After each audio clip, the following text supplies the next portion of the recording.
Hello and welcome. Let's just take a nice, deep, comfortable breath to start things off. Today, we're going to talk about something that I know weighs heavily on so many of our minds. There is a very real, very terrifying fear that comes with getting older. It's the fear of losing our memory, the fear of losing our sharpness, our independence, and, well, all those beautiful memories that make up the story of our lives.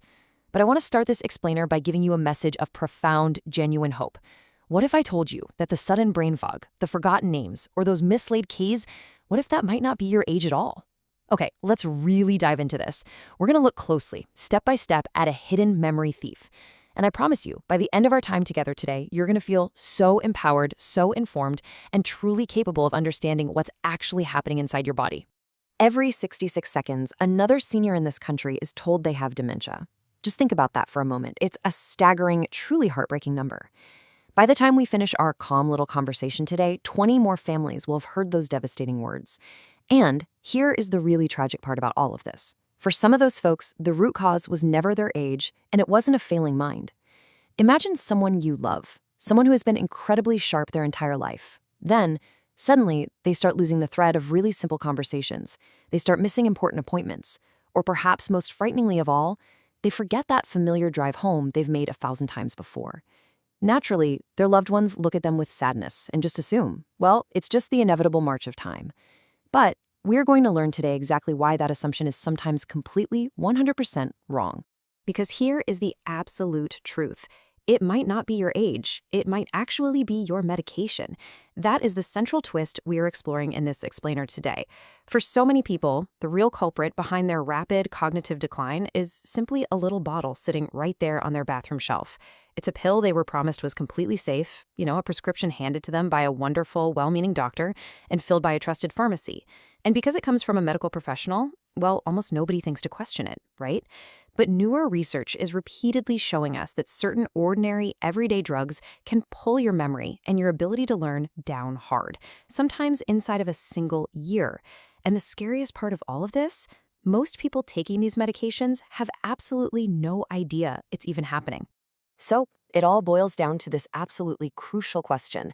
Is it getting old, or is it a hidden side effect? Now, I want us to treat this explainer exactly like a friendly, relaxed conversation over a warm cup of tea. There's absolutely no need to panic today. None at all. I just want you to sit back, listen comfortably, and perhaps gently reflect on your own medicine cabinet, or maybe the cabinet of someone you love dearly.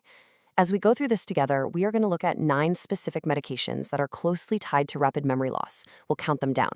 But before we get to the specific drugs, we really need to understand exactly how they are affecting your mind. Let's look at the science for just a moment. I promise I'm going to keep this very simple and really easy to picture. Meet your brain's absolute best friend, a little chemical called acetylcholine. I want you to think of acetylcholine exactly like a dedicated, hardworking mail carrier inside your mind. Whenever you experience something new, this mail carrier rushes to deliver important letters, which are your new memories, straight to the filing cabinets in your brain, just so you can perfectly remember them tomorrow. This mail carrier also keeps you alert, focused, and really present throughout your day. But as we gracefully age, our brain just naturally produces less of this chemical. We simply have fewer mail carriers working their routes.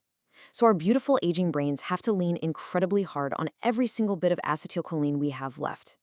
If a medication comes along and accidentally blocks those remaining mail carriers, well, the impact lands far, far heavier on a 70-year-old brain than it ever would on a 30-year-old brain. The letters get dropped on the floor, and the memories, they just don't get filed. Part 1 of our explainer. The over-the-counter brain drain. Let's see what's hiding in plain sight. We are going to start with medications that you don't even need a prescription for. You see, there is a very common assumption out there that if a drug is sold over the counter, if it's just sitting right there on an open shelf at the local pharmacy for a few dollars, it must be incredibly gentle and perfectly harmless. But over-the-counter absolutely does not always mean safe for an aging mind. Coming in at number 9 on our list is a drug called diphenhydramine. Now, you likely know it by its famous drugstore name, Benadryl. It's that little pink pill we all know so very well. Picture this. It's late at night, you're tossing and turning, maybe your allergies are acting up, or you just want to take the edge off a nagging seasonal cold. You reach into the cabinet for that familiar pink pill. It helps you fall asleep, so you naturally just assume it's helping. But inside your brain, it is doing something very, very different. Diphenhydramine belongs to a class of drugs called anticholinergics. Remember our trusty mail carrier, acetylcholine? Well, anticholinergic simply means it actively blocks that exact memory messenger. Every single time you take it, you are putting up a massive roadblock for your brain's memory delivery system. And the real-world cost of that roadblock? It is staggering, 54%. A recent 2023 paper in the Journal of Geriatric Cognitive Health carefully followed older adults who used these anticholinergic drugs regularly. And what they discovered was a 54% higher risk of developing dementia compared to folks who stayed away from them. To put that into perspective, that is more than half again the normal risk. And it's all coming from a little pink pill that most of us just treat like candy. People will take a nightly antihistamine for years, just trying to get some rest, slowly losing their mental edge along the way, and they never once connect their creeping brain fog to that harmless-looking medicine sitting right on their nightstand. But here is where I want to offer you some wonderful, truly actionable hope. You have great alternatives. If you are taking things labeled PM or nighttime or allergy relief, they are very often just diphenhydramine wearing a fancy different brand name. You've got to read your labels carefully. If you truly need allergy relief, there are newer, much safer options out there like loratadine, which is commonly sold as Claritin. These newer options are wonderful because they do not cross into the brain the way those old pink pills do. They are far, far safer for your long-term memory and your daily focus. Now, please remember a golden rule that we will repeat today. Never, ever stop a medication on your own without guidance. Always bring it up with your doctor. But please, we just have to stop assuming that over-the-counter automatically means safe for your memory. Let's move gently down our list to number 8, proton pump inhibitors, or as they're commonly called, PPIs. You might recognize these by the big brand names like Prilosec or Nexium. We all know the feeling, right? You enjoy a wonderful, rich meal with your family, a really joyful occasion. But later that evening, the heartburn and the reflux just aggressively set in. It's deeply, truly uncomfortable. Well, these PPIs work by fundamentally shutting down the acid production in your stomach. And honestly, they feel like an absolute miracle in the moment. People stay on them for years, sometimes even decades, because the very second they stop, the burning just comes roaring right back. It feels like the pill is the only thing holding the line, the only possible way to just sit and enjoy a meal. But here is the secret that almost nobody hears when they're at the pharmacy counter. I want you to think of your stomach exactly like the rich soil in a beautiful, thriving garden. That soil absolutely needs acid to pull the vital nutrients out of your food so it can feed the rest of your body. And chief among these essential nutrients is vitamin B12, along with really crucial minerals like magnesium and calcium. When you take a pill that turns the stomach acid completely off for a long period of time, well, the roots can't absorb the nutrients. Your B12 quietly, slowly drops. And your brain cells absolutely depend on these specific minerals to fire cleanly and to signal properly. When you accidentally starve the brain of these nutrients, you start getting misfires, you get confusion, you get memory slips that look exactly like early Alzheimer's disease. But it isn't Alzheimer's, not at all. It's simply a beautiful brain starving for basic nutrients just because a medication blocked them. And the data backs this up in a truly startling, undeniable way. A massive 2016 study in JAMA Neurology examined over 73,000 seniors. 73,000. They found that regular PPI users faced a 44% higher risk of dementia than people who did not take them. Furthermore, these heavy acid blockers have actually been shown to raise the levels of amyloid beta in the brain. That's the sticky protein deeply associated with Alzheimer's. And all of this happens simply because the brain is missing its vital everyday food. But again, you have the profound power to change this story. You really don't have to suffer through agonizing heartburn just to save your memory. If you take a PPI every single day, it's probably time to have a warm, curious chat with your doctor. Many people can easily and comfortably taper down onto a much gentler class of stomach medicine called H2 blockers, things like Pepcid, which are far, far less likely to cloud your clear thinking. There are even natural options out there, like chewing deglycyrrhizated licorice, which gently coats and calms the stomach lining without costing you an ounce of your mental clarity. The ultimate goal is always the lowest dose for the shortest time, not a pill you just take forever simply out of habit. Part 2, Common Prescription Pitfalls. Let's look at what the doctor ordered. We are now shifting away from that over-the-counter shelf, and we're looking at medications prescribed by doctors for daily physical ailments. Now, as we go through these, I want to gently remind you that you are the captain of your own health journey. You have the total, absolute right to ask questions about every single pill you are prescribed. Number 7 brings us to a medication prescribed for a problem most folks would honestly rather not talk about: bladder drugs. The big one to know by name here is oxybutynin, which is often sold as Ditropan. Dealing with an overactive bladder, that sudden, urgent, panic-inducing need to find a bathroom right this very second, it can completely dictate your day. It shrinks your world, the embarrassment it causes is very real, and I want to acknowledge with immense empathy just how difficult that truly is. These pills do provide real relief. However, oxybutynin works by doing exactly what Benadryl does. It heavily blocks acetylcholine, our precious memory messenger. And worse, this specific drug slips directly and easily right into the brain, parking itself smack in the middle of your memory center. And this leads to a truly heartbreaking scenario that plays out far, far too often.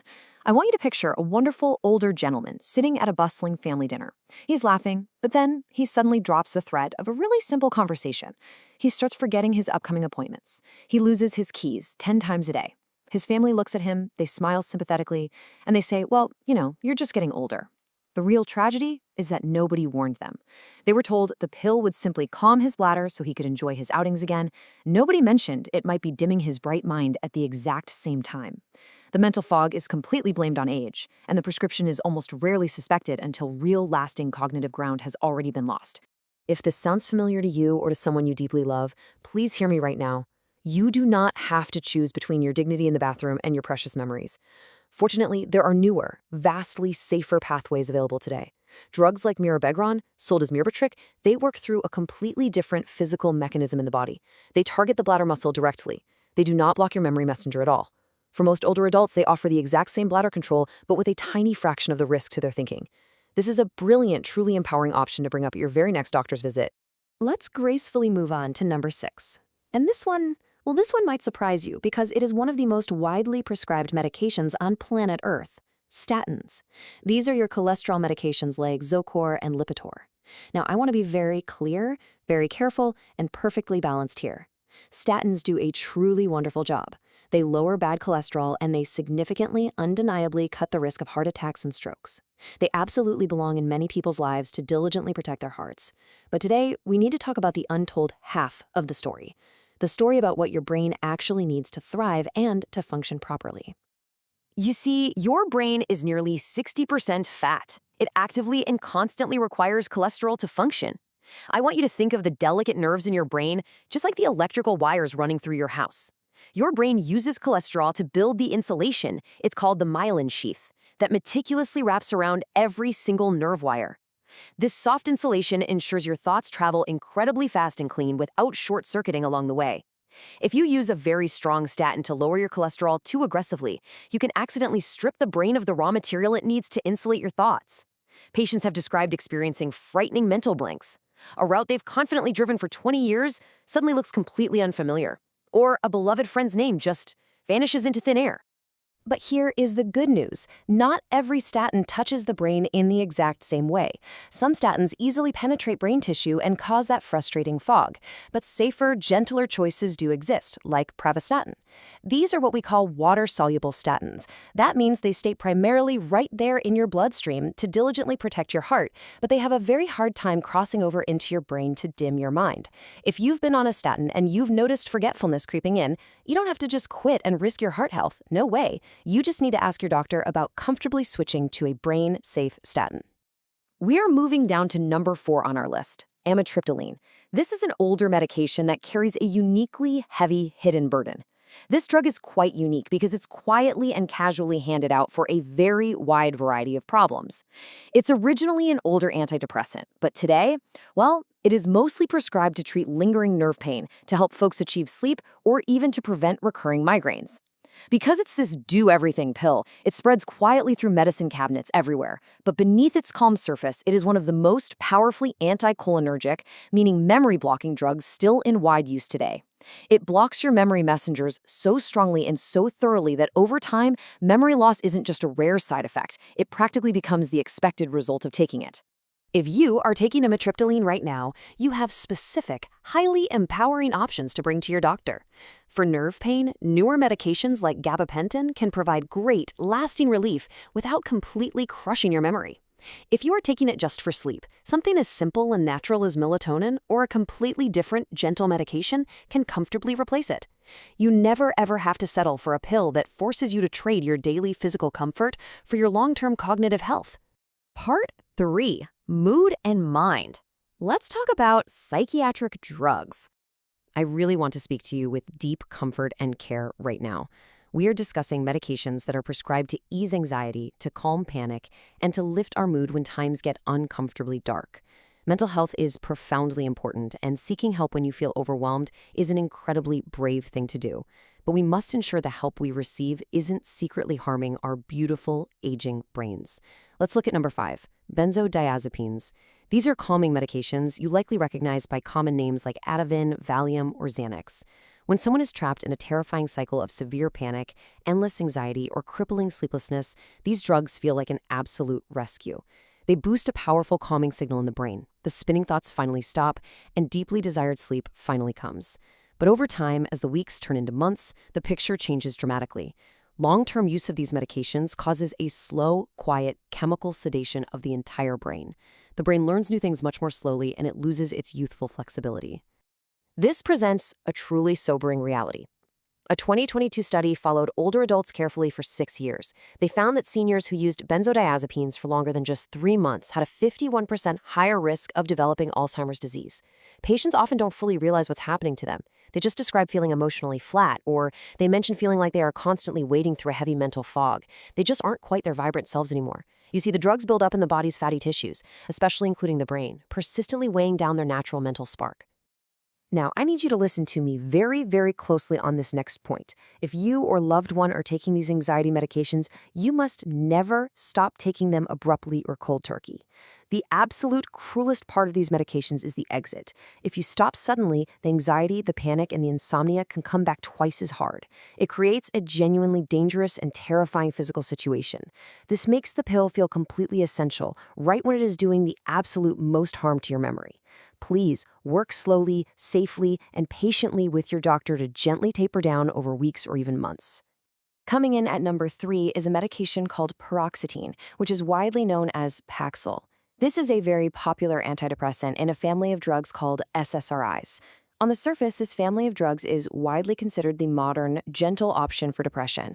But paroxetine holds a dark, hidden secret among its siblings. It is the only SSRI with a strong anticholinergic weight. Think about the heavy, sad irony here for just a second. A senior is lovingly given this medication to steady their mind and generously protect their mental well-being. Yet, uniquely among its entire class, this specific pill chips away at their short-term memory, their ability to recall words, and their daily attention span. But paroxetine has safer siblings in the exact same drug family. If you need mood support to keep your days bright and steady, you do not have to sacrifice your brain health to get it. Medications like sertraline or acetylcholine are vastly, wonderfully kinder to an aging brain. The American Geriatric Society actually puts paroxetine on a special warning list of risky drugs for seniors specifically because of this precise memory loss risk. Switching to a gentler sibling can seamlessly protect your mood and your mind simultaneously. We have reached number 2, and I must admit, this one fills me with a very genuine, deep concern. Number 2 is antipsychotics, like Seroquel and Risperidol. These are exceptionally heavy, extremely powerful psychiatric drugs originally built to treat severe, complex illnesses like schizophrenia. Yet today, they are routinely and inappropriately handed out off-label to older adults, in care facilities, in nursing homes, or even in private homes. They are given to our vulnerable seniors simply to manage mild restlessness, poor sleep, or the gentle, harmless confusion that sometimes accompanies aging. They are far too often used as a convenient, quiet way to simply keep an older person still. And the true cost of that convenience is utterly devastating. These drugs work by forcefully, chemically suppressing dopamine. Dopamine isn't just about happiness or mood. It is the fundamental chemical your brain requires for focus, for planning, and for accessing memory. When you artificially drop a senior's dopamine, a vibrant, loving, storytelling person suddenly seems dull, flat, and completely absent. Families sit beside them, holding their hands, and they grieve the loss of their loved one, assuming dementia has finally taken them. But so often, it's just the heavy, numbing sedation from the drug. If your loved one is prescribed this, please ask hard, direct questions. Often, simple, comforting environmental solutions, like better, softer room lighting, a quieter, peaceful environment, or thoroughly checking for hidden physical pain, can perfectly resolve restlessness without ever needing to use a dangerous chemical restraint. Part 4. The polypharmacy stacking effect. This is where it all adds up. I want to deliberately slow down our pace right now because this is perhaps the most vital, overarching concept of our entire explainer today. We've talked about individual medications, sure, but the real villain is a concept called polypharmacy. It is the hidden danger of taking multiple medications that unknowingly, quietly compound their side effects. Imagine a lovely senior going about their pleasant day. They take a little allergy pill at night to ensure they sleep. Then they take a bladder pill in the morning before they confidently go out to the store. And they take a pain pill at lunch for their lingering neuropathy. They have absolutely no idea that every single one of those pills is an anticholinergic. Nobody is stepping back to look at the big picture. They are unknowingly stacking heavy, memory-blocking weights onto their delicate brain, hour after hour, day after day. When nobody does the math, the effects compound dramatically. On its own, a single pill might only cause a tiny, barely noticeable dip in memory, maybe a forgotten word here or there. But when you look at the effect of 3 or more drugs, you see how these tiny side effects aggressively snowball into a massive, brain-withering burden. When you chemically block that memory messenger from 3 different directions all at once, the brain's vital connections literally start to shrink and retreat from disuse. The brain settles into a quiet, heavily underpowered state, completely unable to process the world around it. And the result is this truly staggering statistic: a 120% higher risk of dementia, more than double the risk, simply from the stacking effect. I purposefully share this number to completely validate you. If you or a loved one takes a handful of pills every single day and feels utterly confused, continuously foggy, or unusually sluggish, it is absolutely not your fault. It is the compounding burden of polypharmacy. Your beautiful brain is simply overwhelmed by the combined chemical weight of your daily, unquestioned routine. Part 5. Reclaiming clarity. How to turn the lights back on. Let's brighten our tone entirely, because we are moving from caution to profound empowerment. We have spent our time identifying the hidden thieves, but now it is time to take back complete control. I want you to feel a deep, warm sense of hope right now, because we are not powerless against this. The story does not have to end with a foggy mind. Please, take a deep breath. Drug-induced decline is often reversible when it is caught early. Just let that beautiful truth sink in for a moment. The human brain is incredibly, marvelously, stubbornly resilient. We often don't give it nearly enough credit. When memory loss is primarily caused by the chemical burden of medications, lifting that heavy burden changes absolutely everything. Once the offending drugs are gently and properly removed, many people find their clarity, their physical energy, and their sharp, vibrant memory returning in just a matter of weeks or months. It is exactly like walking into a dark house and finally turning the lights back on. To get those vibrant lights back on, here are 3 simple, completely safe, and highly actionable steps for you to comfortably take. Step 1. Ask your trusted doctor or pharmacist for a medication review. Literally ask them to calculate your anticholinergic burden. Frame it as a warm, collaborative project for your future health. Step 2. Remember our golden, unbreakable rule. Do not stop any medication abruptly on your own. Your body absolutely needs time to adjust. Step 3. Work hand in hand with your doctor to gently taper down or confidently switch to the safer, modern alternatives we've discussed today. This simple, thoughtful process is the single most preventable threat to the aging mind there is. As we close our explainer today, I want to leave you with a warm, engaging question to think about. Which of these medications are sitting in your medicine cabinet right now? Tonight, before you go to bed, take a quiet moment to gently check those labels. See what you find. Remember, you have the absolute power to ask questions, to confidently seek safer alternatives, and to fiercely protect your beautiful mind. Asking for a medication review this very week might just give you, or someone you deeply love, their entire life back. Thank you so much for spending this wonderful time learning with me today. Stay curious, stay hopeful, and please, take exceptionally good care of yourselves.